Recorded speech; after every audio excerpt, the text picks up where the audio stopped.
Hello and welcome to the Weekly Outlook at XM.com. I'm Maria Pachurdiz, and joining me is lead investment analyst Rafi Boyadjian. We'll be reviewing the week ahead with the ECB and RBA meetings in the spotlight. So Rafi, starting in the euro area, there is pressure on the ECB to raise rates, given that inflation hit a new record high in May. What are we likely to hear from President Christine Lagarde next week, and what reaction can we expect in the euro? Indeed, Maria, inflation is surging in the euro area. It did hit 8.1% in May's flash estimate, and this big jump comes, despite repeated messages initially from the ECB that the price rises in the eurozone are mainly for the fuel bills, the gas prices, but now we are seeing more broad-based price pressures building up. So it's almost certain now that the ECB next week, they're going to announce an end to their long-running QE program. Probably that will end at the very beginning of July. And then, of course, there's the next meeting coming up on July 21st. And they're probably going to signal that at that next meeting, they will start raising interest rates. And the question is, how much will they raise interest rates initially? Are they going to go for 25 basis points or higher? A lot of the hawks within the governing council, they want or they're open to raising rates by 50 basis points. But it's hard to see President Christine Lagarde going along with this because she's already made quite a few U-turns over the course of the year. It wasn't that long ago, in fact, that the idea of raising rates in 2022 was unthinkable for the ECB. So most likely they will signal 25 basis point rate increase, but markets, they've already priced all this in, so they will want to see some signals that the ECB is willing to go faster at one of the next meetings, or we even get a surprise in June. It's possible that they might signal a rate hike slightly more than 25 basis points, and should they do that, that could boost the euro a little bit. Moving over to Australia now, the RBA is expected to announce its second rate hike on Tuesday. The Australian dollar has started to recover, but what will it need to maintain positive momentum? And how might the data out of China on Thursday affect the Aussie? So we've had, as far as the Australian economy is concerned, we just got the GDP numbers for the first quarter. They were pretty solid. There were some concerns that growth would disappoint, but that didn't turn out to be the case. And then we also got, of course, the announcement that China has started to relax its restrictions, specifically the draconian lockdown in Shanghai.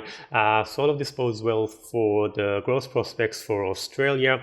And you mentioned the incoming Chinese data. We're going to have trade figures coming up. So if we were to see an improvement in exports growth and imports growth, that would suggest that things are starting to improve in China as well. So that would be positive for the Aussie. But really, the main focus is on by how much the RBA will raise rates.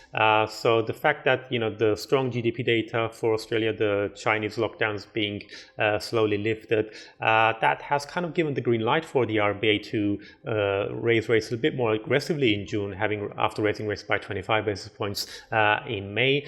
So should we get a big rate hike, that would certainly be positive for the Aussie. But we have to consider the fact that markets are pretty aggressively priced in for the Aussie for the rest of the year as well. So they will want to see some hints that the RBA will get more aggressive in the future if they don't do so in June. Otherwise, there's plenty of room for disappointment, given that markets expect around about 10 rate hikes in total for 2022, including the June meeting.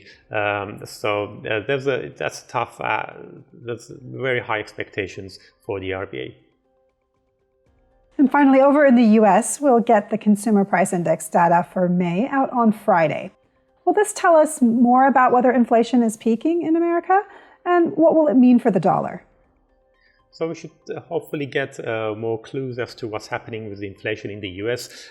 We've seen, of course, the CPI measure last time. It did moderate a little bit, and the core PCE price index has been slightly softer than expected in the last couple of reports. So there are signs that we are seeing inflation potentially peaking in the US. So the numbers for May will be very important to give us a better idea of what is happening. But even if we do get more confirmation that we are seeing peaking inflation, that's not really going to solve all of the Fed's problems because policymakers will want to be confident that inflation is falling sustainably towards their 2% target. So they might not necessarily back off from rate hikes straight away. They might continue to raising rates until they get more clearer signs. Even still, I think should we get some soft numbers next week in the CPI report, I think that would probably cheer the markets anyhow, and that though could be negative for the dollar, both on the improved risk appetite and the receding expectations of very aggressive Fed rate hikes. Rafi, thanks so much. And thanks for joining us at XM.com for this weekly outlook.